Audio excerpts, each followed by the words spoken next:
கடந்த நாட்களிலே நாம் என்ன செய்யலாம், தொடர்ந்து தியானித்துக் கொண்டு வருகிறோம். ஜெபம் என்கிறதான தலைப்பிலே கிட்டத்தட்ட ஒரு 6 மாத காலங்கள் நாம் தேவனோடு கூட தேவனுடைய வார்த்தையை நாம் தியானித்துக் கொண்டு வருகிறோம். கர்த்தர் நம்மோடு கூட இடைபடுவாராக. அல்லேலூயா. அதனுடைய தொடர்ச்சி உங்கள் மத்தியில் நான் பகிர்ந்து கொள்வேன் என்று கடந்த நாட்களில் உங்கள் மத்தியில் நான் சொல்லி கடந்து போனேன். மறுபடியும் அந்த வார்த்தை தொடரும்படியாக மறுபடியும் அந்த வார்த்தை உங்கள் மத்தியிலே நான் கொண்டு வருகிறேன். கண்களை மூடி ஆண்டவர் நம்மோடு கூட பேசும்படியாக. ஆண்டவரே, என்னோடு கூட நீ பேசும். நீ பேசாத ஒரு வார்த்தை ஆண்டவர் அது வீண். நீங்க என்னோடு கூட பேசுனீங்கன்னா என்னோட வாழ்க்கை அது சீர்கொடும். நீர் என்னோடு கூட நீ பேசுவீரானால் ஆண்டவர் என் இருதயம் ஸ்திரப்படும். உங்களுடைய வார்த்தை என்னோடு கூட இடைபடுமே ஆனால் என்னுடைய வாழ்க்கை நேர்த்தியும் கிரமமாய் ஒவ்வொரு நாளும் நீதியின் பாதையிலே நடக்கும். உங்களுடைய வார்த்தை என்னோடு கூட இடைபடுமே ஆனால் நான் கையிட்டு செய்கிற எல்லா வேலைகளிலும் தேவனுடைய கிருபை தேவனுடைய தயவு இருக்கும். ஆண்டவரே, நீர் என்னோடு கூட பேசும். என் ஆண்டவரே வந்திருக்கிற என்னோடு கூட பேசும். என்னை சிநேகிக்கிறவர்களை நாம் சிநேகிக்கிறேன் என்று சொல்லுகிற தேவன். நாம் தேவனோடு கூட ஐக்கியப்பட்டிருந்தார் அவர் நம்மோடு கூட ஐக்கியப்பட்டிருப்பார் என்று வேதம் சொல்லுகிறார். நாம் அவரை தேடினார், அவர் நம்மை தேடுவார் என்று வேதம் தெளிவாய் சொல்லுகிறது. ஆண்டவர், இந்த மாலை நேரத்தில் இந்த ஓய்வு நாளில் ஆண்டவர் உம்மை தேடும்படியாக நான் வந்திருக்கிறேன். 2 அல்லது 3 பேரை நாமத்தினாலே கூடுகிற பொழுது நான் ஒரு நடுவிலே வந்து வாசம் பண்ணுவேன் என்று சொன்ன தகப்பன், நீங்களும் நானும் வருவதற்கு முன்பதாகவே அவருக்கு வந்திருக்கிறார். ஹல்லேலூயா, ஹல்லேலூயா, ஹல்லேலூயா. எங்களோடு கூட பேசும் ஆண்டவர். அடியேனை மறைத்துக் கொள்ளும். உடைய வார்த்தை கர்த்தாவே ஸ்தோத்திரம். பிள்ளைகளுக்கு சொல்லத்தக்கதாய் என் தேவனாய் கர்த்தர் ஆண்டவரே ஸ்தோத்திரம். ஜெப ஆவி எங்கள் மத்தியில் ஊற்றும்படியான ஜெப சிந்தை கர்த்தர் ஊற்றும்படியான நாங்கள் ஜெபிக்கிறோம். தேவ ஆவியானவர் எங்களோடு இடைபடும்படியாக நாங்கள் ஜெபிக்கிறோம். சிலுவையின் மறைவிலே மறைத்து நீர் வெளிப்படும்படியாக ஆண்டவருடைய கரத்தில் அடியேனை தாழ்த்துகிறேன். வழிநடத்தும் பொறுப்படுத்திக் கொள்ளும். இயேசுவின் நாமத்தில் ஜெபிக்கிறேன். ஜீவன் நல்ல பிதாவே. அல்லேலூயா. நாம் தொடர்ந்து வாசிக்கிறதான வசனத்தை நாம் வாசிக்கலாம். 1 பேதுரு 2ஆம் அதிகாரம் 21ஆம் வசனம். அப்போஸ்தலனாகிய பேதுரு, இதற்காகவே நீங்களும் நானும் அழைக்கப்பட்டிருக்கிறோம். ஏனெனில் கிறிஸ்துவும் நமக்காக பாடுபட்டு நீங்களும் நானும் ஆண்டவராகிய இயேசு கிறிஸ்துவனுடைய அவருடைய செயல்பாட்டையும் அவர் செய்த காரியங்களையும் பின்தொடர்ந்து வரும்படிக்கு அவரே நமக்கு நல்ல ஒரு மாதிரியாக, அவரே நமக்கு நல்ல ஒரு ஹீரோவாக, அவரே நமக்கு வழி நடத்துகிறதா நல்ல தெய்வமாக இருக்கிறார் என்று சொல்லி அப்போஸ்தலனாகிய பேதுரு அழகாக எழுதுகிறதான வார்த்தையை தான் இங்கே நாம் வாசிக்க கேட்கிறோம். ஆமென். இதை நீதிமொழிகளின் புத்தகம் 8ஆம் அதிகாரம் 17ஆம் வசனத்தை வாசிக்கும் போது அங்கு சாலமோன் ஞானி, எல்லாம் அறிந்த ஞானி, எல்லாவற்றையும் அனுபவித்து எல்லாமே மாய் என்று சொன்ன ஞானி அழகாக எழுதுகிறான். தேவனுடைய சிநேகிதத்தை அவன் அறிந்திருந்தபடியினாலே, தேவன் மேலே அவன் வைத்திருந்த அன்பினாலே அவன் சொல்லுகிறான், என்னை நேசிக்கிறவர்களை நான் நேசிக்கிறேன், அதிகாலையிலே என்னை தேடுகிறவர்கள் என்னை கண்டடைவார்கள் என்று இங்கு எழுதுகிறதை நாம் வாசிக்க கேட்கிறோம். அருமையான கர்த்தருடைய பிள்ளைகளே, இங்கு சாலமோன் ஞானி இந்த வார்த்தை எழுகிறதான வார்த்தை நாம் பார்க்கும் பொழுது சாலமோனும் அதிகாலையிலே எழுந்து தேவனை தேடுகிறதான ஒரு பழக்கத்திலே இருந்திருப்பான் என்பதில் எந்த விதமான சந்தேகம் இல்லை. ஆமென். அல்லேலூயா. தன்னுடைய தகப்பனுடைய அடிச்சுவடுகளை எப்படியாச்சும் தன்னுடைய குழந்தை கொஞ்சமாவது ஒரு பின்பற்றும் இல்லையா? ஒரு தகப்பனுடைய சாயல் தன்னுடைய குழந்தைக்கு கொஞ்சமாவது இருக்கணும். அந்த குழந்தைக்கு கொஞ்சமாவது தகப்பனுடைய சாயல் இல்லைன்னா அந்த குழந்தை வேறு ஒருத்தருடைய குழந்தை. புரியலையா? சம்பந்தமே இல்லை. நாம் ஆண்டவரை பின்பற்றுவோமாயானால், நாம் அவரை நமக்கு தகப்பனாக இருப்பாரேயானால் நாம் அவருடைய சாயலிலே கொஞ்சமாவது நடக்கும். புரிஞ்சதா? இப்போ உதாரணம் சொல்றேன். என்னுடைய சாயல், எங்க அப்பாவுடைய சாயல் எனக்கு கொஞ்சமாவது இருக்கும். எங்க அப்பாவுடைய ஒரு பாவனையோ, அவருடைய பேச்சோ, இல்ல அவருடைய பார்வையோ, அவருடைய நடையோ, உடையோ, இல்ல அவருடைய ஏதாச்சும் ஒரு குணாதிசயம் என்னுடைய இயல்பாவே என்னுடைய ஜீன்ல, என்னுடைய ரத்தத்துல என்ன செஞ்சிருக்கும்? அது என்ன பண்ணிருக்கோம்? பேசுங்க. நான் பேசுனேன், நான் மட்டும் பேசினா பத்தாது, நீங்க கூட பேச என்ன செய்யும்? அது கலந்திருக்கும், சார்ந்திருக்கும். சில வீட்டுல சம்பந்தம் இல்லாம குழந்தை வந்திருக்கும். தாயும் தகப்பனும் கண்ணக்கரையே கருப்பா இருப்பாங்க, ஆனா புள்ள பாத்தீங்கன்னா செக்கச்சவே இருக்கும் இல்லையா? சில வீட்டுல தாய் தகப்பன் விளவிலேன்னு இருப்பாங்க, புள்ள என்ன செஞ்சுட்டு இருக்கோம்? கருப்பா இருக்கும். இது ஜீன்களுடைய குறைபாடு. இது தவறான காரியம் இல்ல, ஜீன்களுடைய குறைபாடு. ஆனா எந்த கலர்ல வந்தாலும் குழந்தை இந்த உலகத்தில் ஜெனிப்பித்தாலும், எந்த கலர் அந்த குழந்தை பிறந்தாலும், அந்த குழந்தை ஒன்னு தாயுடைய குணாதிசயத்தில் இருக்கும், ஒன்னு தகப்பனுடைய குணாதிசயத்தில் இருக்கும். அதுவும் இல்லைன்னா மூதாதியர்களுடைய, தன்னுடைய பாட்டி தாத்தா அவங்களுடைய சாயல் ஏதாச்சும் ஒரு குணம் என்ன செய்யும்? இருக்கும். நம்ம வீட்டுல நம்ம பிள்ளை கொஞ்சம் போது நம்ம சொல்றோம், பாருங்க அவங்க தாத்தா மாதிரியே இருக்கான். எப்படி சொல்லுவோம்? அவங்க தாத்தா மாதிரியே இருக்கான். புலிக்கு பிறந்தது அதாங்க. நம்ம எல்லாம் பூனையா, சிங்கமா, புலியா இப்பதான் தெரியும். புலிக்கு பிறந்தது என்ன ஆகாது? சில நேரங்களில் பூனை கோடு போட்டுக்கும், தெரியுமா உங்களுக்கு? சில நேரங்களில் பூனை என்ன செய்யணும்? கோடு போட்டுக்கும். கோடு போட்ட பூனை இருக்கு, கோடு போடாத பூனை இருக்கு. பாத்திருக்கீங்களா? பூனை கோடு போட்டது எங்க பாத்திருக்கீங்களா? நீங்க மலை தேசத்தில் இருந்தீங்கன்னா தெரியும், குளிர் தேசத்தில் இருந்தீங்கன்னா இந்த பூனையோட குணாதிசயம் உங்களுக்கு தெரியும். இந்த குளிருக்கு இந்த பூனை என்ன செய்யணும்? நைட்ல தூங்க போறதுக்கு முன்னாடி அடுப்பெல்லாம் அணைச்சிடுவாங்க, விறகு போட்டு தான் எரிப்பாங்க, அடைச்சிருவாங்க. இந்த சாம்பல், இந்த எரிக்கப்பட்ட சாம்பல் அப்படியே கொஞ்சம் என்ன செய்ய கன கன கன கன இருக்கும் அந்த அடுப்படியும். இந்த பூனை எல்லாரும் தூங்கினதுக்கு அப்புறம் நல்லா சுகமா இருக்குன்றதுக்காக அந்த பூனை என்ன செய்யணும்னா, அந்த அந்த அடுப்பு கடை அடுப்புன்னு இருக்கும். அடுப்புல ரெண்டு அடுப்பு, கடை அடுப்பு. இந்த பெரிய அடுப்பின் வழியா இன்னொரு அடுப்புக்கு என்ன செய்யும்? அனல் போகும். இந்த பூனை அப்படி இப்படி பூந்து கடை அடுப்புக்குள்ள போய் படுத்துருக்கும். சாம்பலுக்குள்ள கன கன கனன்னு இருக்க அந்த சாம்பலுக்கு என்ன செய்யும்? அது படுத்து அந்த சூட்டு, அடுப்புடைய அந்த சூட்டுல நைட்லாம் புரண்டு காலையில் அடுப்பை தோசைனா பூனை என்ன செய்யும்? கடையில புளியா துள்ளி எந்திரிச்சிட்டு அப்படி உதவிட்டு அப்படி போகும். திடீர்னு பாத்தீங்கன்னா பூனை உடம்புல கருப்பு. ஆனா அது புலி ஆயிடுமா? அப்படின்னு ஆகாது. ஏன்னா அந்த பூனை இல்லாத இருக்க வேண்டிய இடத்துல விட்டு இல்லாததை என்ன செஞ்சுட்டு இருக்கு? இருக்குது.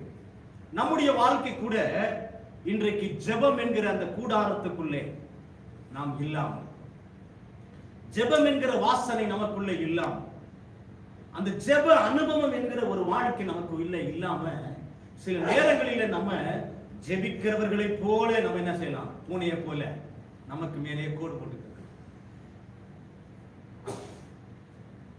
இந்த மாதிரி நம்முடைய வாழ்க்கை ஒருவேளை இப்படி இருக்குமே. ஆனால் நம்முடைய இந்த நாட்களில் தியானிக்கிற இந்த நாட்களில் நம்முடைய வாழ்க்கை என்ன செய்வோம்? கொஞ்சம் மாறுபடுத்தி, சீர்படுத்தி, திடப்படுத்திக் கொள்ளுவோம். காரணம், இனியும் காலம் செல்லாது என்று வேதவசனம் சொல்லுது. ஆமென். இதோ சீக்கிரமாய் வருகிறேன், அவனுக்குரிய பலன் என்னோடு கூட வருகிறது என்று ஆண்டவராய் இயேசு கிறிஸ்து எச்சரிக்கிறதான ஒரு வாழ்நாட்களில் நீங்களும் நானும் ஜீவித்துக் கொள்ளுங்கள். ஆமென். நீங்களும் நானும் அதிகாலையிலே எழுந்து திறப்பில நிற்க தவறிவிட்டோமாயானால் ஆண்டவர் வரும்போது நிச்சயமாய் கணக்கு கேட்பார் என்பதில் எந்த விதமான சந்தேகமும் இல்லை.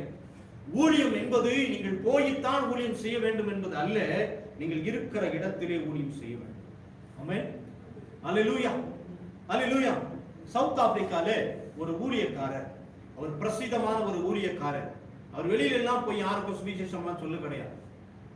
அந்த கருப்பின மக்களுக்காக தேவ சமூகத்தை மட்டுமே நம்பி, முழங்காலை மட்டுமே நம்பி அதிகாலையிலே எழுந்து செபிக்கிற வழக்கமாய் கொண்டது மனுஷன்.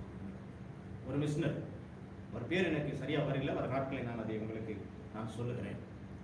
அந்த மிஷனரி மரித்த பொழுது அந்த சவுத் ஆப்பிரிக்கா தேசமே அவருடைய மரணத்தை பெரிய ஒரு துக்க நாளாய் கொண்டாடினது என்று மிஷனருடைய கிறிஸ்தவ வரலாறு சொல்லுகிறது. ஏன் இதை சொல்லுகிறேன்? அவர் வெளியில போய் யாருக்கும் இயேசு கிறிஸ்து உனக்காக மரித்தார் என்றோ, இயேசு கிறிஸ்து உனக்காக உயிர் தெழுந்தார் என்றோ, அவர் மறுபடியும் வருவார் என்று அவர் போய் யாருக்கும் என்ன செய்யல, சொல்லவில்லை. அவர் செய்த ஒரு காரியம், முழங்கால் யுத்தத்தை செய்தார். ஆமென், அல்லேலூயா. அதிகாலையில் தேவனுடைய சமூகத்திலே நாம் முழங்கால் படியிட்டு ஆண்டவரை தேடுவோமானால் அந்த ஜெபத்தை கர்த்தர் கேட்டு நமக்கு கிருபை செய்கிறவராக இருக்கிறார். ஆமென், அல்லேலூயா. ஆகவே தான் அந்த சாலமோன் ஞானி தன்னுடைய தகப்பனாகிய தாவீது சங்கீதம் 55:17 அவர் சொல்லுகிறான் பாருங்க, அந்தி சந்தி மத்திய வேளைகளில் எல்லாம் நான் என்ன செய்வேன், என்ன பண்ணிருப்பேன், என்ன பண்ணுவேன், தியானம் பண்ணி உமக்கு சமூகத்தில் முறையிடுவேன். இந்த ஒரு ஜீன் தன் தகப்பன் செய்த அந்த காரியம் இந்த சாலமோனுக்குள்ள இருந்தபடியினாலே தான் சாலமோன் நீதிமொழிகள் 8:17 அவன் சொல்லுகிறான், அங்கு ஆண்டவர் அவனுடைய சிந்தனையிலே அவன் எழுதும்படியாக ஆண்டவர் எப்படி போடுகிறார் பாருங்க, என்னை சிநேகிக்கிறவர்களை நான் சிநேகிக்கிறேன். ஆண்டவர் நம்மளை எப்பொழுதுமே அவர் சிநேகிக்கிறார். அவருடைய சிநேகத்தில் எந்த விதமான குறைபாடுமே இல்லை, எந்த விதமான குறைபாடுமே இல்லை. ஆனா நம்ம ஆண்டவர் மேலே காட்டுகிற அந்த அன்பு எப்பயுமே குறையுள்ளதாக இருக்கு. ஆகவே தான் நீதிமொழியில் நம்முடைய புதிய ஏற்பாட்டில் வாசிக்கும் போது நிறைவானது வரும்போது குறைவானவர்கள் ஒளிந்து போகும் என்று சொல்லி அப்போஸ்தலனாகிய பேதுரு, அப்போஸ்தலனாகிய பவுல் என்ன செய்கிறார், எழுதுகிறார். அல்லேலூயா. நீதிமொழிகள் 17:8 சொல்லி பாருங்க, சிநேகிக்கிறவர்களை நான் சிநேகிக்கிறேன், அதிகாலையிலே என்னை தேடுகிறவர்கள் என்னை கண்டடைவார்கள். இதற்கு உங்களுக்கு ஒரு உதாரணத்தை நான் சொல்லி கடந்து போனேன். அதிகாலையிலே இருட்டோட எழுந்து, நீங்கள் யோவான் புத்தகத்தை நீங்கள் வாசித்து பார்ப்பீர்களானால் அதிகாலையிலே இருட்டோட எழுந்து மரியாள் கல்லறை அண்டையே ஓடினான். ஏன் ஓடினான்னா ஆண்டவர் மேல அவர் வச்சிருந்த அந்த அன்பு, ஆண்டவர் மேல அவர் வச்சிருந்த அந்த அன்பு சிநேகம், அவர் மேல வச்சிருந்த அந்த விருப்பம் அவரை தேடும்படியாக அவளை எழுப்பினது. அவர் அந்த தூக்கத்தை விரும்பவில்லை. ஏன்னா ஆண்டவரோடு கூட ஆண்டவருடைய ஊழியத்திலே அவர் பங்கெடுத்தவர், ஆண்டவரை பற்றி நன்றாய் அறிந்திருந்தவர், ஆண்டவருடைய வாழ்க்கையில் செய்த நன்மைகளை ருசி பார்த்தவள், ஆண்டவரோடு கூட நடந்தவள், ஆண்டவர் செய்த அற்புதங்களை கண்ணார கண்டவள். ஆமென். இவைகள் எல்லாம் கண்டும் அவருடைய அன்பு தணிந்து போகவில்லை. கடைசி நாட்களிலே, கடந்த நாட்களிலே நான் பேசும்போது உங்கள் மத்தியிலே பேசினேன், தேவன் வரும்போது கடைசி நாட்களிலே அன்பை இந்த உலகத்திலே பார்ப்பாரோ, விசுவாசத்தை இந்த உலகத்திலே பார்ப்பாரோ என்று சொன்னால் நிச்சயமாக இல்லை என்று உங்கள் மத்தியிலே நான் பேசினேன். ஏன்னா அப்படிப்பட்டதான காலத்திலே தான் வாழ்ந்து கொண்டிருக்கிறோம் என்று சொல்லி உங்களுக்கு சில வீடியோ கிளிப்ஸ் நான் போட்டேன். வீடியோ கிளிப்ஸ் உங்களுக்கு ஆனாகல, சில தலைப்புகளை நீங்கள் என்ன செய்யுங்க, திரையில நீங்கள் பார்த்தீங்க.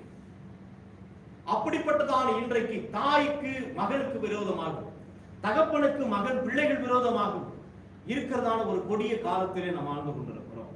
அதுக்கு நிறைய உதாரணங்களுக்கு மத்தியிலே சொன்னேன்.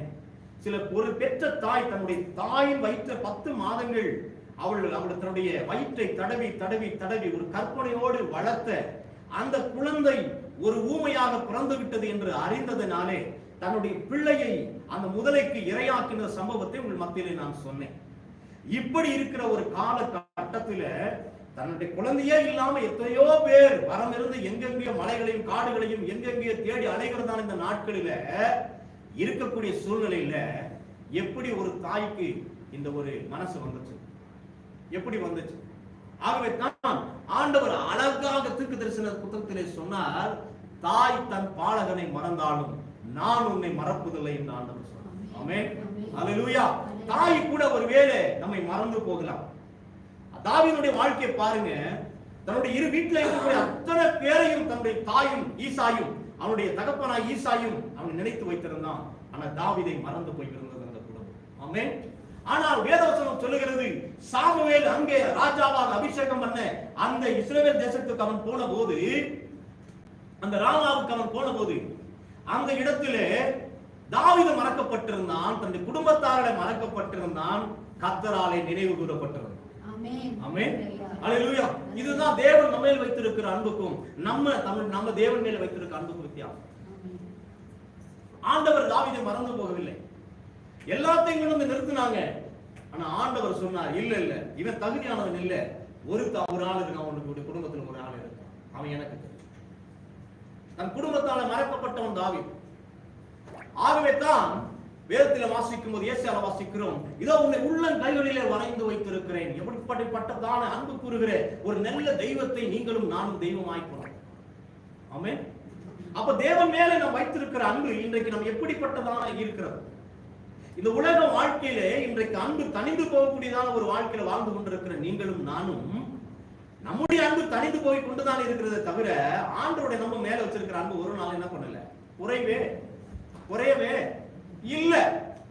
ஏன் குறையலன்னா, இந்த வாரத்தினுடைய செய்தியை நீங்க மைண்ட்ல அப்படியே கொண்டு வந்தீங்கன்னா உங்களுக்கு தெரியும்.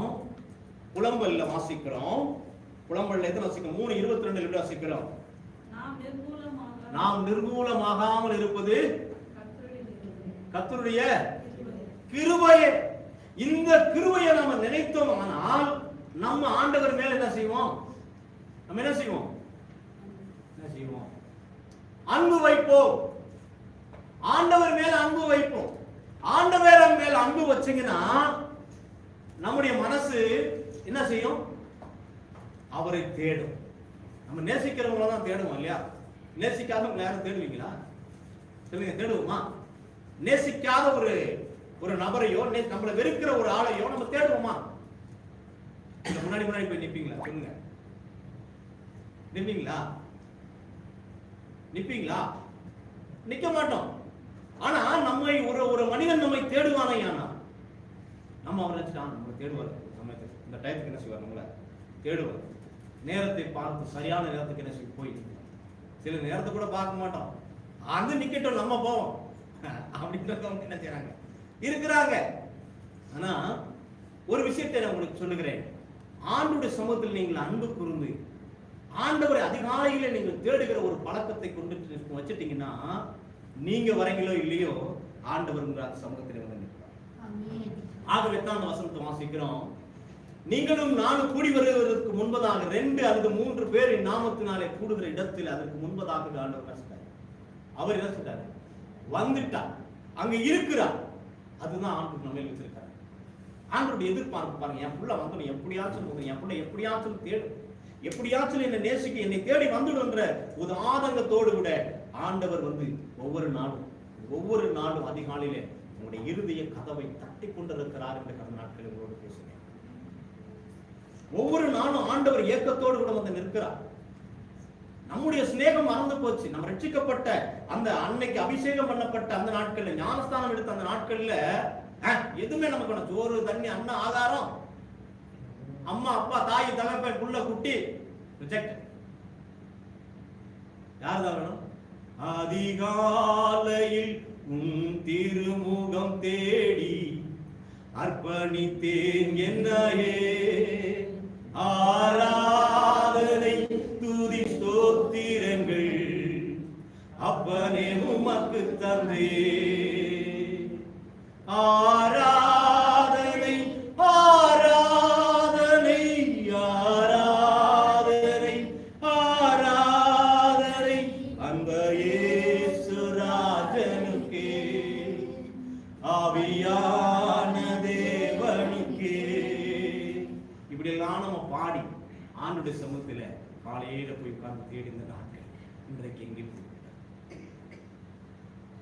எங்கே போய் ஆண்டவர் சொல்றார், எந்த முகத்தை தேடுங்கள் என்று என் கர்த்தர் சொன்னதினாலே,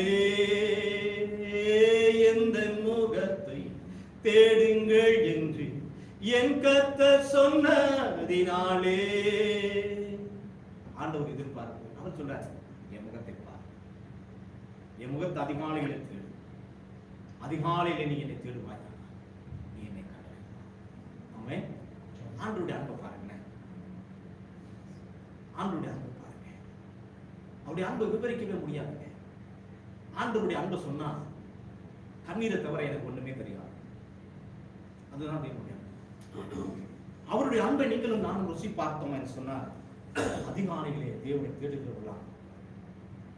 தாவீது பாவமான உலகத்திலே அவன் வாழ்ந்த பொழுதும், பாவத்திலே அவன் விழுந்த பொழுதும், பாவத்திலே அவன் உழன்ற பொழுதும் ஒன்றை அறிந்திருந்தான், என் பாவங்களை மன்னிக்கிறவர் உண்டு.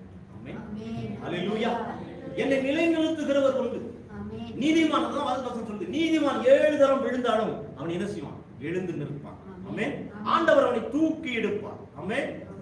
அவன் நினைச்ச அவனுடைய சிந்தனையில் இருந்தது. அதனாலதான் அவன் சொல்லுகிறான் 55:14, நான் அந்தி சந்தி மத்திய வேளையானாலும் காலையானாலும் மாலையானாலும் எந்நேரமானாலும் கர்த்தரை நான் தேடுவேன். அல்லேலூயா.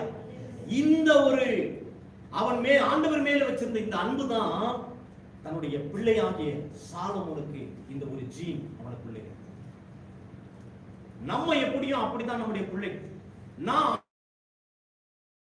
ஆண்டவரை காலையில தேடுனேன்னா என் பிள்ளை தேடும். நான் ஆண்டவரை தேடாம எப்ப பார்த்தாலும் தூங்கிட்டு எப்ப பார்த்தாலும் இருந்தேன்னு சொன்னா என் பிள்ளை என்ன செய்யும்? மண்ணு மாதிரி தான் வளரும். ஆகவே தான் இங்க வாசிச்சோம் 1 Peter 2:21 வாசிக்கிறோம். அவர் நமக்கு அடிச்சுவடுகளை வைத்து போயிருக்கிறார். இயேசு கிறிஸ்துவானவர் நமக்கு அடிச்சுவடுகளை வைத்து போயிருக்கிறார். இந்த உலகத்தில பாருங்க, இந்த சினிமா உலகத்தில இந்த இண்டஸ்ட்ரியில உழந்து கொண்டிருக்க பாருங்க, ஒரு டிக்டாக் மயக்கத்தை பாருங்க. நான் டிக்டாக்லாம் நிறைய பார்ப்பேன் இப்ப. ஏன்னா நம்ம மக்களே நிறைய பேர் டிக்டாக் போடுறீங்க. பெர்க்மன்ஸ் பாட்டு ஒரு பக்கம் போகுது, அவங்க வாய் போகுது. ஆனா ஏதாச்சும் ஒண்ணு பண்றாங்க. ஏன்னா அது மேல அவ்வளோ பிரியம், அது மேல அவ்வளோ பிரியம். அதனால எதுக்கும் நம்ம என்ன செய்வோம்? முக்கியத்துவம் கொடுக்கிறோம். என்னைக்காவது ஆண்டவருக்கு நம்ம முக்கியத்துவம் கொடுத்திருக்கிறோமா? இல்ல. இந்த சினிமா இண்டஸ்ட்ரியில போற ஒரு மனுஷனை பாருங்களேன், அவனுக்கு ஒரு டார்கெட் வைத்திருக்கிறான். அவனுடைய எண்ணம், ஏக்கம், அவனோட முழு சிந்தனை எல்லாம் அர்ப்பணிப்பு எல்லாம் எங்க தான் இருக்கு? இண்டஸ்ட்ரி மேல தான் இருக்கு, சினிமா இண்டஸ்ட்ரி மேல தான் இருக்கு. அது மேலேயே மூழ்கி கிடக்கிறான், அது மேலே ஒரு வாஞ்சியாய் கிடக்கிறான். ஆனா இது அவனை நித்தியத்துக்கு கொண்டு போகாது. இது அவன் என்ன செய்யுது? நித்தியத்துக்கு கொண்டு போகாது. ஆனா ஜெபம் உங்களையும் என்னையும் நித்தியத்துக்கு கொண்டு. ஜெபம் உங்களையும் என்னையும் தேவனுக்கு முன்பதாக நீதிமானாய் நிறுத்தும். தேவனுக்கு முன்பதாக உங்களையும் என்னையும் பாவங்கள் கழுவப்பட்டவர்களாக சுத்திகரிக்கப்பட்டவர்களாக தேவனுக்கு முன்பதாக ஆசாரிய கூட்டமாக ஜெபம் உங்களையும் என்னையும் நிறுத்தும். ஜெபத்தினாலே மாத்திரம் தான் நம்முடைய பாவங்கள் கழுவப்படும். ஜெபத்தினாலே மாத்திரம் தான் நீங்களும் நானும் உயிர் வாழ முடியும். அல்லேலூயா, அல்லேலூயா. எனக்கு தெரிந்த ஒரு சகோதரர் எனக்கு தெரியும். என் மனைவிக்கு ரொம்ப அவரை பற்றி என் மனைவிக்கு ரொம்ப தெரியும். அவர் அடிக்கடி சொல்லுகிறது, வேதமே என் மூச்சு, வேதமே என் மூச்சு, ஜெபமே என் உயிர். ஆனா அவர் ஒரு நாள் பைபிள் தூக்க மாட்டார், ஒரு நாள் செய்ய மாட்டார், பைபிள் தூக்க மாட்டார். ஆனா பேசும்போது என்ன சொல்றாரு? பயங்கரமா பேசுறாரு. நான் தான் சொல்றேன், என் மனைவிக்கு தாங்க தெரியும் சொன்னேன். ஏன் இதை சொல்லுகிறேன்? நீங்க அப்படி நினைச்சாங்க என்னை பத்தி என்ன, என் மனைவி லைன்ல தான் இருக்கிறாங்க, நீங்க எப்பனாலும் போன் பண்ணி கேட்கலாம் என்னுடைய வாழ்க்கையை பற்றி. நிறைய பேருடைய வாழ்க்கை இன்றைக்கு அப்படித்தான் வெளிவேசமாக இருக்கு. அதனாலதான் பரிசேயரும் சதுசேயரும் பார்த்து ஆண்டவர் கேட்டாரு, வெள்ளடிக்கப்பட்ட கல்லறை. ஏன்னா கல்லறையை பாத்தீங்கன்னா இந்த கொடைக்கானல்ல பாத்தீங்கன்னா எங்க ஊர்ல கல்லறை திருநாள்னு ஒண்ணு வரும், எல்லா இடத்துக்கும் வரும்னு நினைக்கிறேன். அது எங்க ஊர்ல நிறைய விசேஷமா இருக்கிறதுனால சொல்றேன். அன்னைக்கு பாத்தீங்கன்னா வருஷத்திலேயே குளிக்காத அன்னைக்கு தான் குளிப்பான். அன்னைக்கு போட புது ட்ரெஸ்ஸே போடாத அன்னைக்கு தான் புது ட்ரெஸ் போடலாம். கல்லறையெல்லாம் பாத்தீங்கன்னா ஒரு வாரத்துக்கு முன்னாடி அங்க இருக்கிற பாசம்லாம் சுரண்டி அதெல்லாம் பெயிண்ட் அடிச்சு அழகுபடுத்தி அதை டெக்கரேஷன் பண்ணி அதுக்கு சீரியல் செட் எல்லாம் போட்டு ஜெனரேட்டர்லாம் கொண்டு வச்சு சீரியல் செட் போடுவாங்க. மெழுகுவத்தி பாத்தீங்கன்னா அந்த நேரங்கள்ல நிறைய சேல்ஸ் ஆகும். அந்த கலர் தோட்டத்தை நைட்ல பாத்தீங்கன்னா அவ்வளவு ஜெகஜோதி ஆகும்.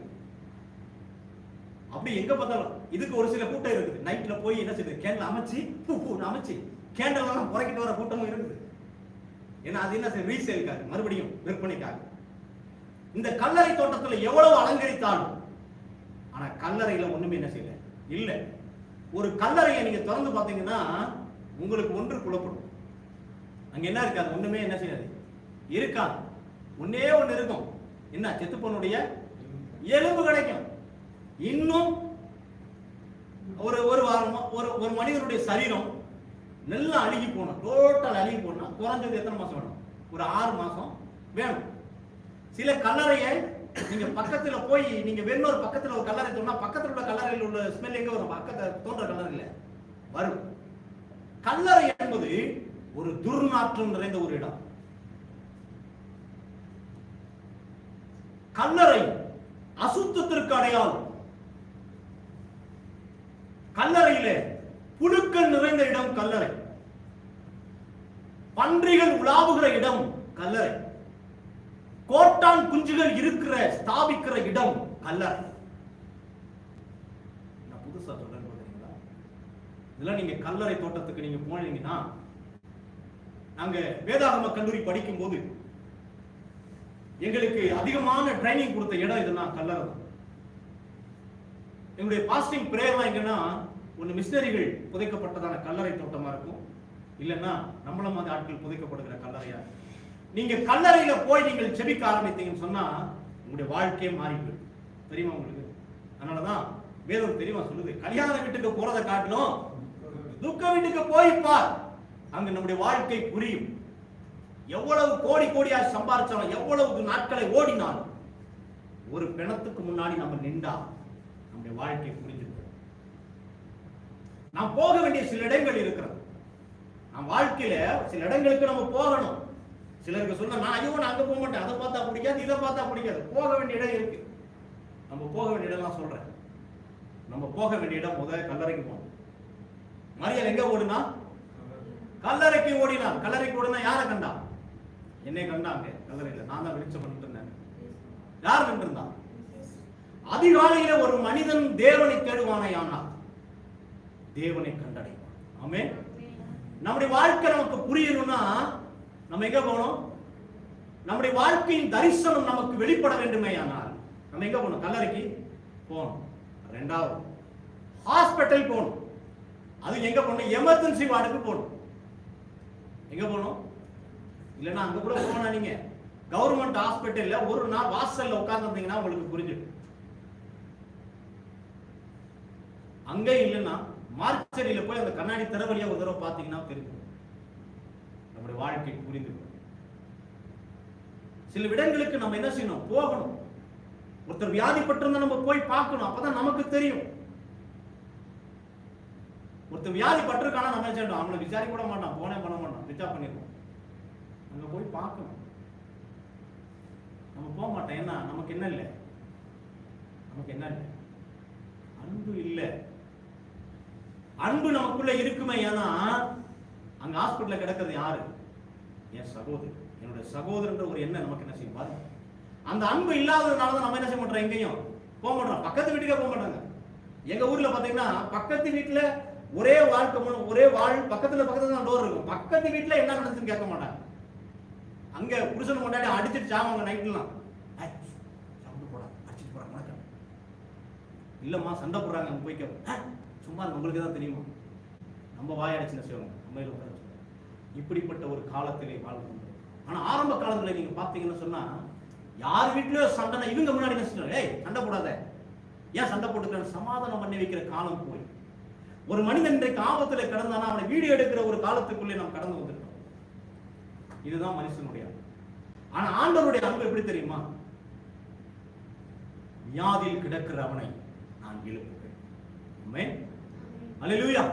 ஆபத்து நாளில் என்னை நோக்கி கூப்பிடி, நான் உன்னை என்ன செய்வேன்? விடுவிப்பேன். உனக்கு மறு உத்தரவு கொடுப்பேன்.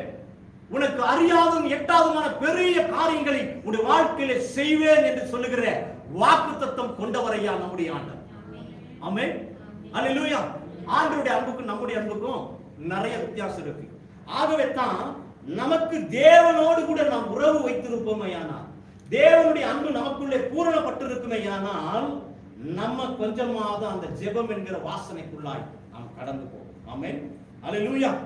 அப்போ ஏன் அதிகாலையில நாம் ஜெபிக்க வேண்டும்? ஏன் அதிகாலையிலே நாம் தேட வேண்டும் என்று சொன்னால், தேவன் மேலே நாம் அன்பு வைக்கிறவர்களாக இருந்தால் தேவனை தேடுகிறவர்களாக இருப்போம். தேவன் நம் மேலே அதிகமாய் அன்பு வைத்திருப்பாரே ஆனால் நாம் தேவன் மேலே அதிக அன்புள்ளவர்களாய். அவருடைய ஜீவன், அவர் எனக்காக மரித்தார், எனக்காக உயிர்த்தெழுந்தார், எனக்காக மறுபடியும் அவர் வந்து என்னை சேர்த்துக் கொள்ளுவார் என்கிற அந்த ஒரு சிந்தை, அந்த ஜீன் நமக்குள்ளே இருக்குமையானால் நம்ம என்ன செய்வோம்? அதிகாலையிலே ஆண்டவரை தேடுகிற ஒரு அனுபவத்துக்குள்ளே நம்ம என்ன செய்வோம்? வருவோம். ஏன் அதிகாலையில நம்ம தேடணும் அப்படின்னு ஒரு கேள்வி நம்ம எழுப்பணும்னு சொன்னா, ஆண்டவராய் இயேசு கிறிஸ்து மார்க் 1:35 வாசிக்கிறோம். அவர் அதிகாலையிலே இருட்டோட எழுந்து போய் தேவனை தேடினார். அவர் பிதாவோடு கூட நல்ல ஒரு உறவு வைத்திருந்தார். எப்படி ஒரு உறவு வைத்திருந்தார்? ஒரு நல்ல உறவு வைத்திருந்தார். இதைத்தான் இந்த வாழ்க்கை ஆண்டவர் கொண்டிருந்ததினால தான் மறுரூப மலையிலே அவருடைய முகம் என்ன பண்ணப்பட்டது? பிரகாசம் அடைந்தது. ஆமென். அல்லேலூயா, அல்லேலூயா. இந்த மறுரூப மலையில அவருடைய தேவனோடு கூட இருந்த அந்த ஒரு ஐக்கப்பட்டிருந்த உறவு, பிதாவோடு கூட ஒரு ஐக்கப்பட்டிருந்தபடியினாலே அவர் ஞானஸ்தானம் பெற்று கரையேறின உடனே வேதவசனம் இப்படித்தான் சொல்லுகிறது, இவர் என்னுடைய நேசகுமார். ஆமென், ஆமென். இன்றைக்கு எத்தனை பேரை பார்த்து ஆண்டவர் சொல்ல முடியும், இவள் என்னுடைய நேச மகள், என்னுடைய நேச மகன் என்று ஆண்டவர் எப்படி சொல்ல முடியும்? ஆண்டவர் அவருக்கு நேரம் கிடைக்கும் போதெல்லாம் எங்கேயோ யார்கிட்டயோ ஒரு இடத்துல தன்னுடைய வாழ்நாட்களை ஸ்பெண்ட் பண்ணவில்லை. அவர் வாழ்நாட்களை எல்லாம் பிதாவோடு கூட அவர் ஐக்கியத்தை வைத்தார், அவருடைய உறவை வைத்திருந்தார். இந்த உறவு தான் அவர் சிலுவையின் பாடுகள் வழியாக அவர் போகும்போது கஷ்டங்களையும் பாடுகளையும் சகிப்பதற்கு ஒரு பலன் உண்டாகியது. ஜெபம் இல்லைன்னா இந்த உலகத்தின் பாடுகள் நமக்கு பெருசா தான் தெரியும். ஜெபம் இல்லைன்னா இந்த உலகத்தினுடைய வேதனைகள் நமக்கு பெருசா தான் தெரியும். ஜெபம் இல்லைன்னா நம்முடைய வாழ்க்கையின் பிரச்சனைகள் பெரிய மலை போல தெரியும். ஆகவே தான் வேதத்தில் வாசிக்கிறோம், பெரிய பர்வதமே என் செருபாபேலுக்கு முன்பதாக நீ என்ன ஆவாய்? தவிடுபடி ஆகி போவாய். ஏன்னா செருபாபேல் எப்படி இருந்தான்? தேவனை மட்டுமே தேடுகிறவனாக இருந்தான். ஆமென். செருபாபேல் தேவனை மட்டுமே சார்ந்து இருந்தான். ஆகவே தான் அந்த வசனம் சொல்லுகிறது, செருபாபேலே மகையா பெரிய பர்வதமே, செருபாபேலுக்கு முன்பதாக என்ன செஞ்சிருவ? நீ தவிடு கொடியை போல என்ன செய்வாய்? நீ மாறி போய். அல்லேலூயா. நம்முடைய வாழ்க்கையில் இந்த ஜெப வாசனை, ஜெப ஜீவியம் நமக்குள்ளே அதிகாலையில தேவனை தேடுகிற அந்த ஒரு அனுபவம் நமக்குள்ளே இருக்குமையானால் பிரச்சனை நமக்கு ஒரு பெருசாவே தெரியாது. அதை பார்த்துக்கலாம், அது நடக்கும். அது நடக்கத்தான் செய்யும். ஏன்னா அந்த ஜெப வாசனை ஒரு மனிதனுக்குள்ள இருக்குமே. ஏனால் புலம்பல் 3:22 அவன் மைனவங்களை வச்சிருப்பான், காலை தோறும் அவருடைய கிருபை என்னோட வாழ்க்கையில புதிதான். ஆமென், அல்லேலூயா. அந்த புதிதான இருக்கிறது இந்த வாழ்க்கையை அவன் ருசி பார்த்திருப்பானே. ஆனால் இந்த ஜெப ஆவி அவனுக்குள்ள இருக்கிறது என்றார். தன்னுடைய வாழ்க்கையில நம்முடைய பிரச்சனைகளை எவன் பெருசா பேசாம அமைதலா இருக்கிறான், அவனுக்குள்ள ஜெப ஆவி இருக்குன்னு நீங்க நினைச்சுக்கிட்டீங்க. அவன் தேவனோடு கூட ஒரு நல்ல ஐக்கியப்பட்டிருக்கிறான் என்பதை நீங்கள் வைத்துக் கொள்ளுங்க. சிலர் பாத்தீங்கன்னா கல்லூரி மங்க மாதிரி இருப்பாங்க, புடிச்சு வச்ச பிள்ளையார் மாதிரி இருப்பாங்க. எது கட்டிங்கனாலும் தெரியும், 10 வார்த்தை கட்டிங்கன்னா ஒரு வார்த்தை மட்டும் பார்த்துருக்கீங்களா? சிலர் இருக்கிறாங்க, ஒரு வார்த்தை கேட்டீங்கன்னா 10 வார்த்தை பதில் பேசுவாங்க. சிலர் கேட்டீங்கன்னா கேட்கறதுக்கு மட்டும் பதில் சொல்லுவாங்க. அவங்க யார்கிட்டையும் தன்னை பற்றி புலம்ப மாட்டாங்க. யார்கிட்ட என்ன செய்ய மாட்டாங்க? நல்லா பாத்தீங்கன்னா ஜெப வாழ்க்கையிலே ஒரு மனிதன் கட்டப்பட்டிருப்பாங்க. நான் சாது சுந்தர் சிங்கை பத்தி உங்களுக்கு சொல்லியிருக்கிறேன். சாது சுந்தர் சிங் செய்த ஊழியம் சாதாரணமான ஊழியம் எல்லாம் கிடையாது. நீங்க சாது சுந்தர் சிங் புக், அவருடைய மிஷனரி புத்தகம் இருக்குது, நீங்க இருந்தா வாங்கி படிச்சு பாருங்க. இங்க நிறைய புக் இருந்துச்சு, யாரெல்லாம் புக்கை கொண்டு போனாங்கன்னு தெரியல. இங்க ஒரு லைப்ரரியா இருந்துச்சு, சாது சுந்தர் சிங் புக்லாம் இருந்துச்சுங்க. மிஷனரிகளுடைய வாழ்க்கை வரலாறுலாம் இருந்துச்சு. நான் அங்க ஒரு வாழ்க்கை வரலாறு இல்ல, ஏன் வாழ்க்கை வரலாறு எடுத்துட்டு போனீங்கன்னா படிச்சுட்டு இருந்தாங்க, வை அலமாரி. அது மற்றவங்களுக்கு புரோஜனமா இருக்கும். நிறைய பேர் புத்தகத்தை திருடுறவங்க இருக்கிறாங்க. புத்தகத்தை கொடுத்தோம்னா முடிஞ்சு அவ்வளவுதான். கூகுள்ல போய் சர்ச் பண்ணி பாருங்க, நிறைய மிஷனரியுடைய வாழ்க்கை வரலாறு. இந்த சாது சுந்தர் சிங் ஊழியம் செய்த நாட்கள் எல்லாம் நீங்க பாத்தீங்கன்னா பக்தி வைராக்கியம் கொண்ட இந்து மக்கள் மத்தியில ஊழியம் செய்தார். சாதாரணமான மனுஷன் இல்ல அவர். ஜெப ஜீவம் அதிகாலையில யார தேடுறாரோ இல்லையோ, காலையில குழைது காலு குழைது. சிலர் அப்பதான் சொன்ன, எனக்கு இடுப்பு வலிக்குது பிரதே, எனக்கு முட்டி குடையுது பிரதே, எனக்கு ரொம்ப பலவீனமா இருக்கு பிரதே. எல்லாம் நம்முடைய சரீரத்தினுடைய அந்த இசைவுக்கு நம்ம என்ன செய்ய வித்து போடுறோம். இதெல்லாம் பிசாசு வைக்கிற கண்ணி. இதை நல்லா புரிஞ்சுக்கிடுங்க. நல்லா இருப்பீங்க, நல்லா இருப்பீங்க. வெளியில அங்க இருந்தா வண்டி விட்டு இறங்குறதுக்கு அப்படின்னு வருவீங்க, இங்க அப்படின்னு. ஏன்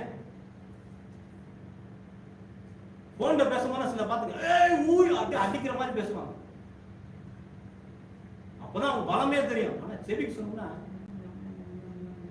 என்னன்னு தெரியாது, பக்கத்துல உள்ளவங்களே என்ன ஜெபிக்கிறான்னு தெரியாது. அவனுக்கே பேசிக்கிடுவான். நம்முடைய வாழ்க்கை மாறும். 4 மணி நேரம் ஜெபிக்கிறாங்க.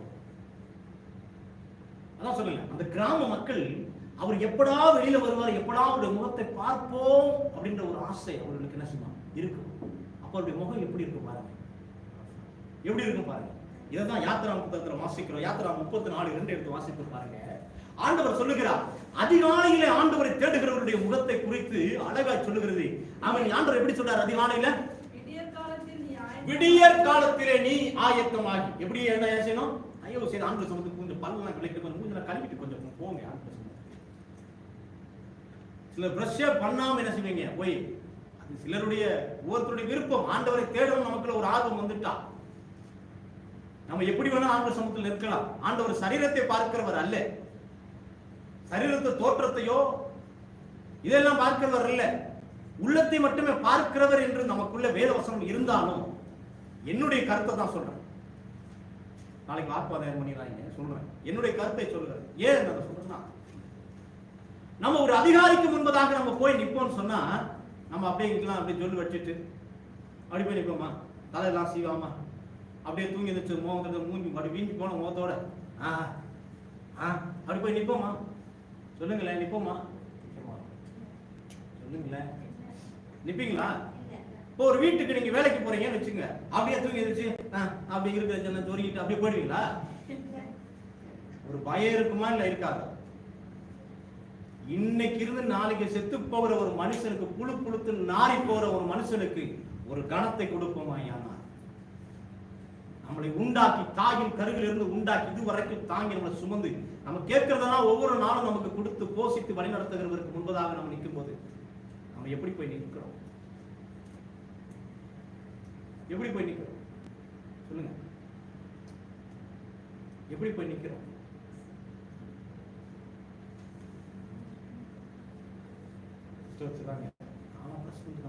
நல்லது.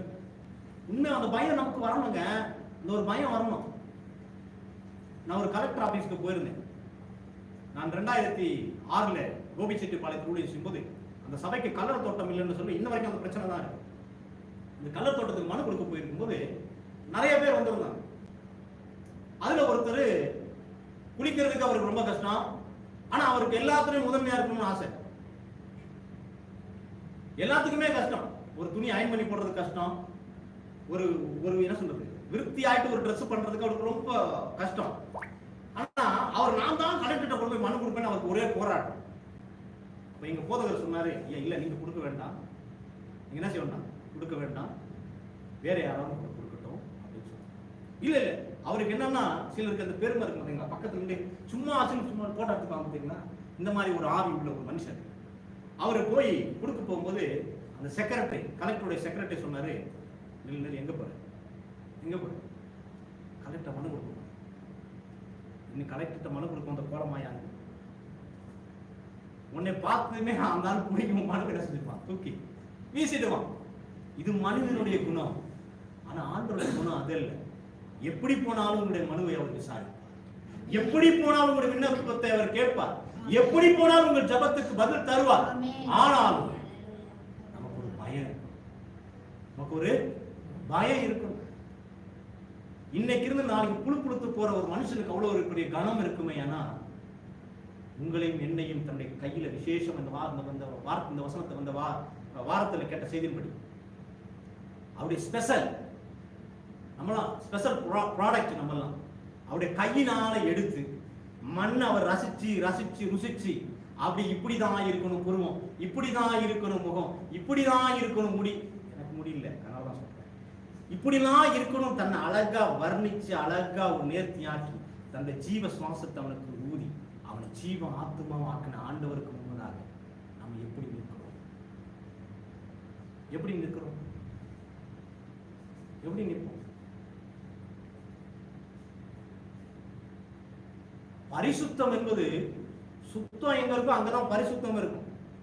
சுத்தமே இல்லைன்னா அங்க பரிசுத்தம் என்ன இருக்காது, சுத்தமே இருக்காது.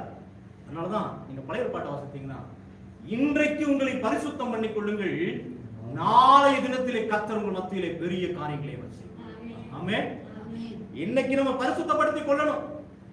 ஜெபிக்கிறதுக்கு போவதற்கு முன்பதாக நம்மை பரிசுத்தப்படுத்திக் கொள்ளணும், குறைகளை பரிசுத்தப்படுத்திக் கொள்ளணும், குற்றங்களை பரிசுத்தப்படுத்திக் கொள்ளணும், தேவனோடு உட்புறவாகிறதற்கு நம்மை தகுதியுள்ளவர்கள் ஆக்கிட்டு தான் தேவனுடைய சமூகத்தில் போய் நம்ம நிற்கணும். நமக்கு ஒரு பக்தி வேணும், பயபக்தி வேணும். ஐயோ நான் அந்த பாவத்தை சில துணிகரமா பாவம் ஆனா அதான் சொல்லல, நம்ம என்னதான் பண்ணாலும் பிசாசே நம்மளை வந்து கண்டு அவன் நடிக்கணும். பிசாசே நம்மளை கண்டு செய்யலாம். வேதவசம் சொல்லுது, அவனே பொய்யனும் பொய்க்கு பிதாவுமாய் இருக்கிறான். நம்மலாம் அவரை தோற்கடிச்சிடும், அவனை மிரண்டு போயிடுவான். அப்பா சோனத்தான வாய், அப்பா அவன்கிட்ட என்ன செய்யல, நம்ம நிக்க முடியாது. நம்மளை காட்டில் என்ன செய்யலாம், டபுள் ட்ரிபிள் மடங்கு என்ன செய்யலாம், பொய் பேசலாம். அவன் பயந்து பின்னாடி நடுங்கி நிற்பான். என்ன செய்வான், முன்னாடி தள்ளிட்டு முன்னாடி இல்லை ஆண்டு சொல்லுது, நான் என்ன செய்றேன், பின்னாடி நிற்கிறான். வேதவசனம் சொல்லுது, அவன் தேவனுடைய சமூகத்துக்கு அப்பப்போ போயிட்டு வரக்கூடிய, அப்பப்ப போயிட்டு வரக்கூடிய. ஜெபம் ஒரு மனிதனுக்குள்ள இல்லைன்னா ஆண்டவர்கிட்ட போய் உத்தரவாதம் கேட்டுட்டே உத்தரவு கேட்டு வந்து உங்கள்கிட்ட தான் நிற்பான், நம்மகிட்ட தான் நிற்பான். இதுக்கெல்லாம் நம்ம போராடணும்னா அதிகாலை ஜெபம். ஜெபம் ஒரு மனிதனுக்குள்ள இருக்குமே. ஆனால் நீங்க வாசித்து பாருங்க, ஆண்டவர் இப்படி சொல்றார் மோசேக்கு சொல்லும் போது, அதிகாலையிலே நீ ஆயத்தமாகி. இப்ப என்ன சொல்றார் ஆண்டவர், விடிய காலத்திலே ஆயத்தமாகி சீனாய் மலையின் மேல் ஏறி மலையின் உச்சியில் காலமே சமூகத்தில் வந்து நீ என்ன செய்ய நில்லு. ஆண்டவருடைய எதிர்பார்ப்பு பாருங்க, காலை விடிய காலத்தில் ஆயத்தமாய் காலையில் மலையில இருந்து என்ன செய்ய, ஜெபம் என்கிற மலையிலே நீ வந்து என்ன செய்ய நில். இந்த சீனாய் மலை எங்க இருக்குன்னு தெரியுமா, எங்க இருக்கு, சவுதியில இருக்கலாம். எங்க இருக்கு, அது எங்க இருந்துட்டு நமக்கு என்ன, மலையில ஏறணும், மரத்தை வெட்டணும், ஆலயத்தை கட்டணும். வெக்குமான் அழகா பாடுனார், மலை மேல் ஏறுவோம், மரங்களை வெட்டுவோம், ஆலயம் கட்டுவோம். ஜெபம் என்கிற ஆலயத்தை நம்முடைய இருதயத்தில் நீங்களும் நானும் கட்டினாதான், மரம் என்கிற அசுத்தங்களை வெட்டி களைந்தால்தான், அருவருக்கப்படுகிற வேர்களை வேரோட அறுத்து எறிந்தால்தான், ஜெப வாசல் நமக்குள்ள இருந்தால் தான் இந்த காரியம் நடக்கும். நம்ம ஆலயத்தை கட்ட முடியும். அந்த ஆலயம் கட்டப்பட்டாதான் ஆண்டவர் அந்த ஆலயத்திலே வந்து வாசம் பண்ணுவார். அந்த ஆலயம் கட்டப்படலைன்னா எப்படி ஆண்டவர் வந்து வாசம் பண்ணுவார், வாசம் பண்ணவே மாட்டார். இப்ப அந்த 34ல கடைசி 34ஆம் அதிகாரத்துல கடைசி வார்த்தை வாசித்து பாருங்க. இஸ்ரவேல் புத்திரர் அவன் முகம் பிரகாசித்திருப்பதை கண்டார்கள். ஆமா, யாருடைய முகம் பிரகாசித்திருப்பதை கண்டார்கள், மோசேயினுடைய முகம். அதிகாலையில விடியற் காலத்திலே அவன் ஆயத்தமாகி மூஞ்ச கழுவி பிரஷ் பண்ணி நல்ல ட்ரெஸ் உடுத்தி ஆண்டுடைய சமூகத்துல மலை மேலே, மலை என்பது சாதாரண மலை இல்ல, மலை என்பது சாதாரண மலை. நீங்க சின்ன ஒரு குன்று மலை ஏறி போயிட்டான் அப்படிலாம் கிடையாது. அந்த மலையினுடைய இதை சொல்ற 90 டிகிரி செங்குத்தான மலை.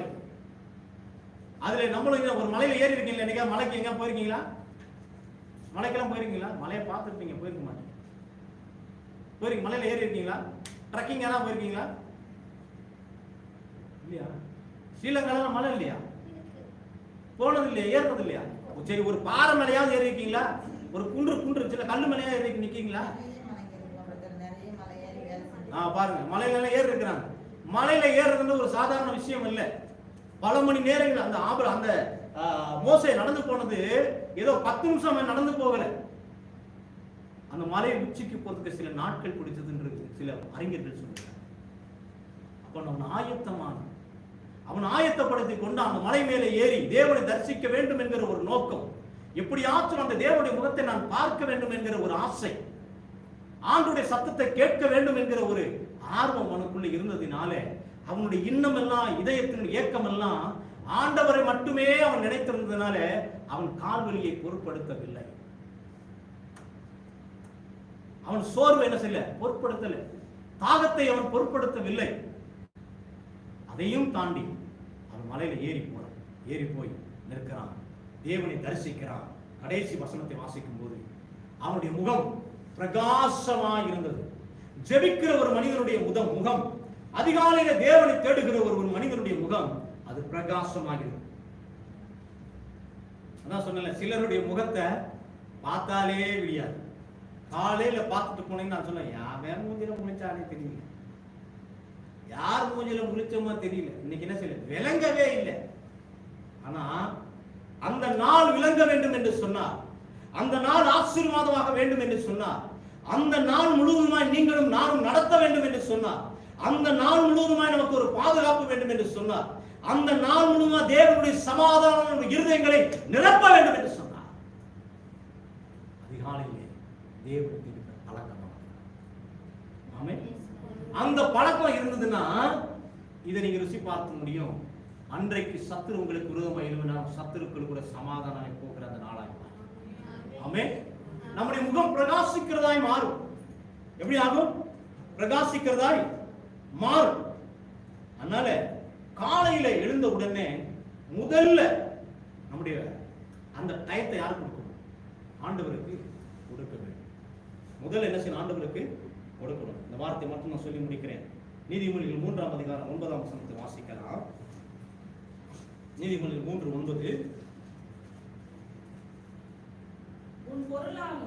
உன் பொருளாலும்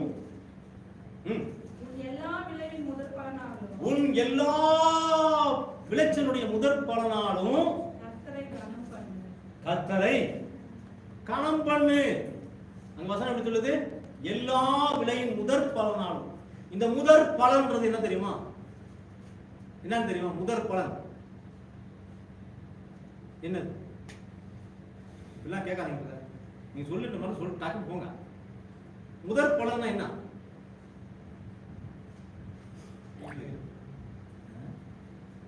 சொல்லுங்க, என்னது?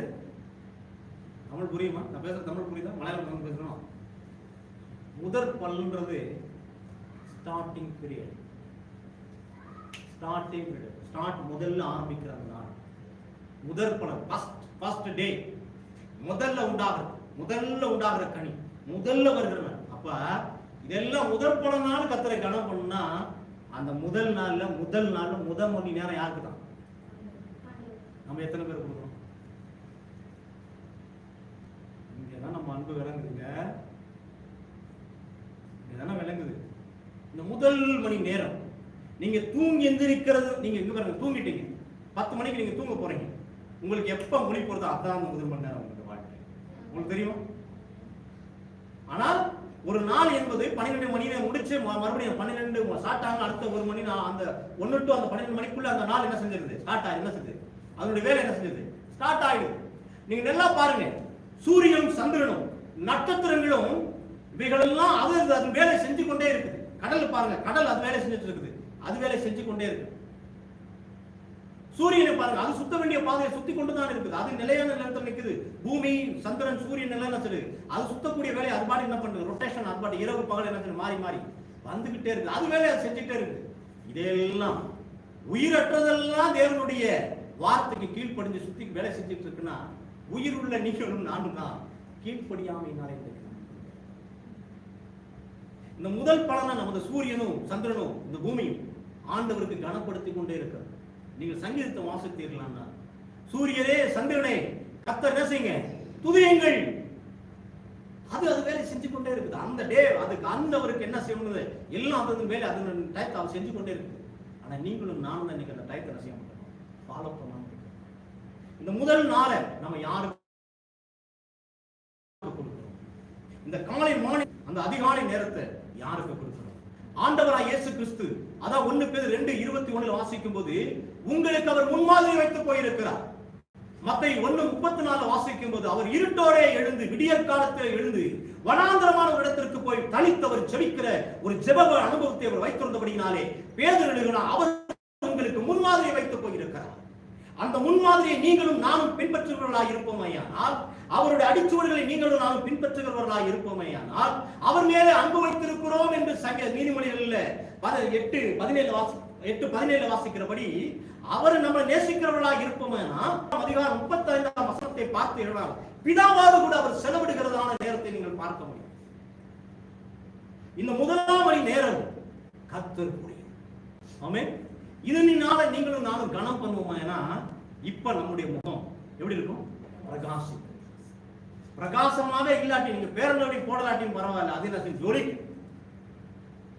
உங்களை பார்க்கிறவர்கள் உங்களை அல்ல, வேறு ஒருவன் அவரை பார்ப்பார். ஆமென், அல்லேலூயா.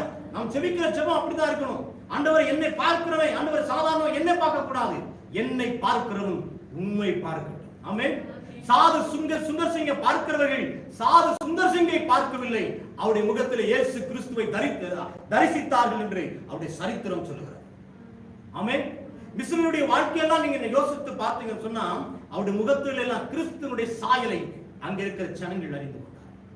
ஆமென், அல்லேலூயா.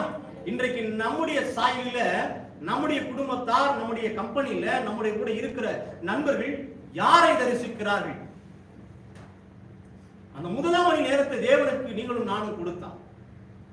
அந்த முதலாம் மணி நேரத்தை தேவனுக்காக நாம் அர்ப்பணிப்போம் ஐயா. ஆண்டவர் நம்முடைய முகத்தையும் பிரகாசிக்க பண்ணுவார். ஆமென். நீதியின் சூரியன் உதித்தாயிற்று. அவர் எப்பயுமே உதிச்சிட்டார். நீதியின் சூரியன் உதிச்சிட்டார். உங்களுக்கு ஒரு உதாரணத்தை சொல்லி நான் முடிக்க விரும்புகிறேன். இதை தொடர்ந்து உங்களோடு ஒரு மத்தியில் நான் மறுபடியும் நான் பேசுகிறேன் சமயம் கிடைக்கும் போது. இந்த சந்திரனுக்கு, சந்திரன் தெரியுமா? நிலா, இந்த மூன், இதுக்கு சுயமாய் ஒளி கொடுக்க முடியும்.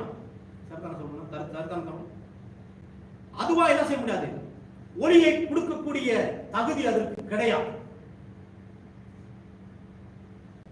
நீங்க இதை நீங்க நன்றா நீங்க பார்க்கணும். வேதத்தில் வசனம் சொல்லுது, அவர் வரும்போது இந்த நிலா தன்னுடைய மகிமையை இழந்து விடும், அது பிரசன்னத்தை இழந்து விடும், அது ஒளியை இழந்து விடும். சூரியனும் சந்திரனும் கருத்து போய்விடும், இருள் அடைந்து போய்விடும். இது வேதம் தெளிவாய் சொல்லுகிறது. இது நடக்கிறதான சம்பவத்தை நீங்க யூடியூப்ல நீங்க பார்த்தீங்கன்னா, இதெல்லாம் நடந்து கொண்டிருக்கிற காலத்துல நீங்களும் நானும் வாழ்ந்து கொண்டிருக்கிறோம். பயமுத்துவதற்காக சொல்லல, வேத வசனத்தையும் இன்னைக்கு நடக்கக்கூடிய சயின்டிபிக்கலா உள்ள காரியத்தை நீங்க ஒப்பிட்டு பார்த்தீங்கன்னா நமக்குள்ள ஒரு பயம் வரும்.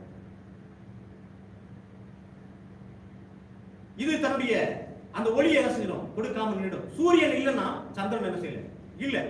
இந்த சூரியனுடைய ஒளியை இந்த சந்திரன் வாங்கிதான் இப்படி, இந்த சூரியன் இப்படி இருக்குன்னு வச்சுக்கோங்க. இந்த சூரியன் இரவாகும் போது இந்த சந்திரன் இப்படி வந்துதான் என்ன செய்யுது, பூமிக்கு வெளிச்சத்தை கொடுக்கும். இந்த சூரியன் இல்லைன்னா இந்த சந்திரனுக்கு மதிப்பே கிடையாது. சூரியன் இல்லைன்னா இது ஒளி கொடுக்கவே கொடுக்காது.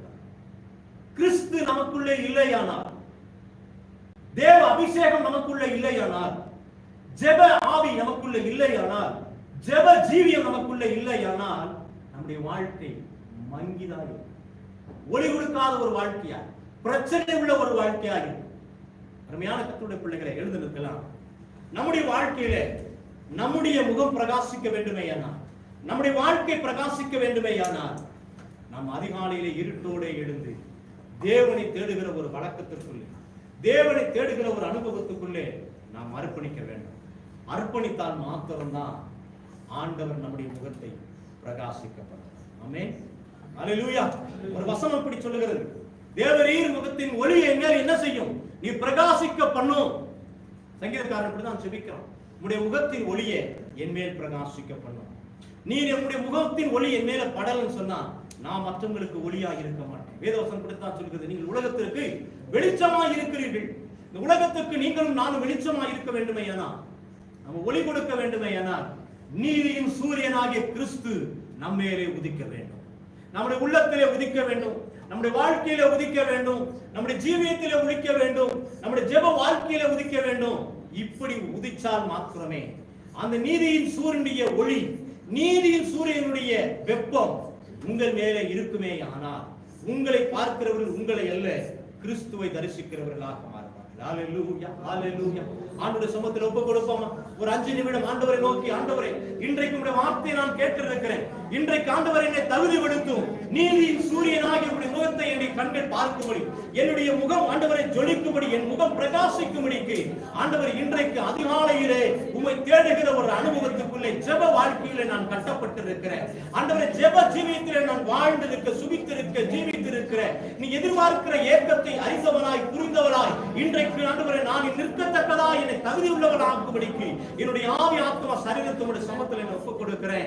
ஆண்டவரே, நீர் என்னை சிநேகிக்கிறீர், ஆனா என்னுடைய சிநேகத்தை நான் ஆராய்ந்து பார்க்கிறேன். இன்றைக்கு நான் எந்த இடத்துல நான் இருக்கிறேன் என்பது நமக்கு மட்டுமே தெரியும். அருமையானவர்களே, இன்றைக்கு ஆண்டு சமத்தில் ஒப்புக் கொடுப்போம். நம்ம எங்க நின்றிருக்கிறோம்? நம்முடைய அன்பு தேவனோடு கூட உறவு எங்க கொண்டிருக்கு? தேவனோடு உள்ள ஒரு ஐக்கியம், தேவனோடு உள்ள ஒரு ஜெப ஜீவியம், தேவனோடு உள்ள ஒரு ஐக்கியப்பட்டிருக்கிற ஒரு வாழ்க்கை இன்றைக்கு எங்க நின்று கொண்டிருக்கிறது என்பது நமக்கு மட்டும்தான் தெரியும்.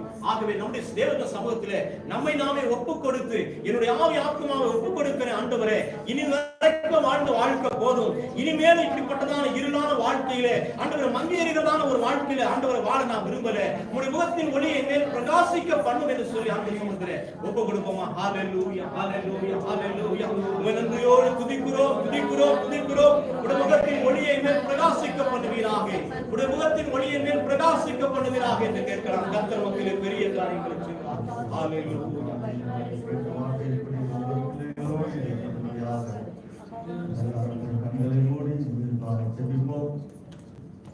அன்பும் இறக்கம் நிறைந்த நல்ல ஆண்டவரே, தன்மையான நல்ல ராத்திரி வேலைக்காக நன்றி செலுத்துகிறோம். ஆண்டவரே, கேட்ட வார்த்தைகளின்படி ஒவ்வொரு பிள்ளைகளும் ஆண்டவரே உமக்குள்ளே எப்பொழுது ஆண்டவரே எடுத்து ஜெபிக்கிற பிள்ளைகளாக, ஜெபத்தில் உறுதியாக இருக்கிற பிள்ளைகளாக தேவன் மாற்றப்படியாக ஜெபிக்கிறோம். இந்த நாளில் ஆண்டவரே கேட்ட வார்த்தைகள் ஒவ்வொரு உள்ளது விதைக்க செய்ததற்காக நன்றி செலுத்துகிறோம். அதன்படி நாங்கள் நடக்கவும், அதன்படி நாங்கள் பின்பற்றவும் தேவன் செய்வீராக உடைய கருத்துல ஒப்பு கொடுக்கிறோம். பேசுகிற மகனுக்காக ஜெபிக்கிற இன்னுமா வல்லமையா பயன்படுத்துங்க. அநேக பிரயோஜனமுள்ள ஆண்டவர் அப்பா வார்த்தைகள் ஒதுக்கும்படியாக ஜெபிக்கிறோம். இந்த நாளில் வந்த ஒவ்வொரு கருத்தில் கொடுக்கிறோம். ஒவ்வொரு பிள்ளைகளுடைய தேவைகள், எதிர்பார்ப்புகள் என்னென்னவா இருந்தாலும் எல்லாமே கருத்தை சந்திக்கிறாங்க. வர தலைப்பு ஒவ்வொரு கொண்டு வருமையாய் ஜெபிக்கிறோம். இந்த வாரம் நடத்துகிற எல்லா ஊழியர்களை கர்த்தர் ஆசீர்வதித்து முழு பொறுப்படுத்தி நடத்தும்படியாக ஜெபிக்கிறோம். ஆண்டவரே, வெளிகள் நடப்படுத்திருந்த ஆராதனைக்காக ஜெபிக்கிறோம். ஒவ்வொரு பிள்ளைகளும் ஆயத்தத்தோடு வந்து பங்கு பெற என் தேவன் கிருபை செய்யும்படியாக ஜெபிக்கிறோம். உடைய கருத்தை ஒப்பு கொடுத்து தாழ்த்துகிறோம். இந்த நாளில் பிதாவுமான பரிசுத்தமான நாமத்தால் எல்லா மனிதர்களையும் கொள்ளுங்க. இந்த நாள் ஆண்டவரே உலகம் முழுவதும் நடந்த எல்லா ஆராதனைக்காக ஜெபிக்கிறோம். இன்னும் நடக்கிறது எல்லா ஆராதனை தேவனை கர்த்தர் பொறுப்படுத்தி நடத்தும்படியாக ஜெபிக்கிறோம். உடைய கருத்தில் ஒப்பு கொடுத்து தாழ்த்து கர்த்தர் நாமம் மகிமைப்படுவதாக. ஸ்துதி கன மகிமை எல்லாம் ஒருவருக்கே செலுத்துகிறோம். மீட்பர் ரட்சகருமான இயேசு கிறிஸ்துவின் விலையேற பெற்ற நாமத்தினாலே ஜெபிக்கிறோம் என்று நல்ல பிதாவே.